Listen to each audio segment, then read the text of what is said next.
Years, an arrest is finally made in a cold case murder. 44-year-old Robert Simpson is in custody, charged with killing Isaiah Turner more than 2 decades ago. Local 4 Defender Hank Winchester talked to Turner's family about the arrest. He joins us now live, and what the family has to say might surprise you, right, Hank?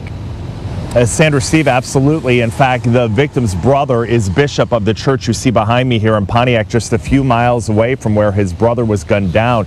Family members telling me today they are so thankful that police never gave up. But as you can imagine, getting this news after all this time, well, many of them are still in a state of shock. Isaiah Turner, pictured here, was gunned down, the victim of an apparent random attack nearly 26 years ago. His body discovered right after that horrible crime in this Pontiac park.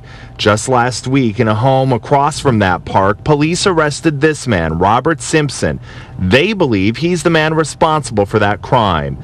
A new tip recently surfaced that helped police put the pieces of this puzzle together. I'm feeling closure right now, not at all.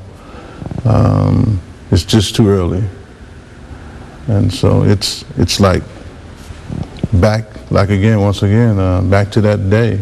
Bishop Lorenzo Turner is Isaiah's brother. For years and years, his family members hoped and prayed for justice. They wanted Isaiah's killer captured. They wanted some answers. I knew that whoever did it most likely was someone from the neighborhood somewhere, and that eventually, one day, he was going to get out who he was. On this Sunday inside his church, Bishop Turner not only thinks about his brother, but also the accused killer and the thousands of families out there that also lost loved ones to violence.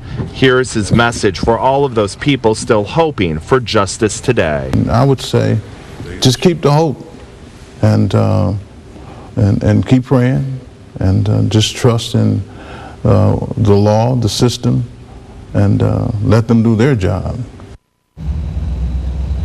Simpson was in court last week. That was his first court appearance on these new charges. He's expected back in court before the end of the month. We're live here tonight in Pontiac. I'm Local 4 Defender Hank Winchester. Back to you. And Hank, are police or even the family, are they saying anything about a possible motive? Do we know why he did that? We don't, Sandra, and Roger Weber had a chance to talk with Sheriff Bouchard on Friday, and at that point the sheriff said that they believe that this is just a random attack. They do not have any motive for this particular murder. Back to you. All right, I'm sure we'll learn more in the days and weeks to come. Hank Winchester live in Pontiac tonight. Thank you, Hank.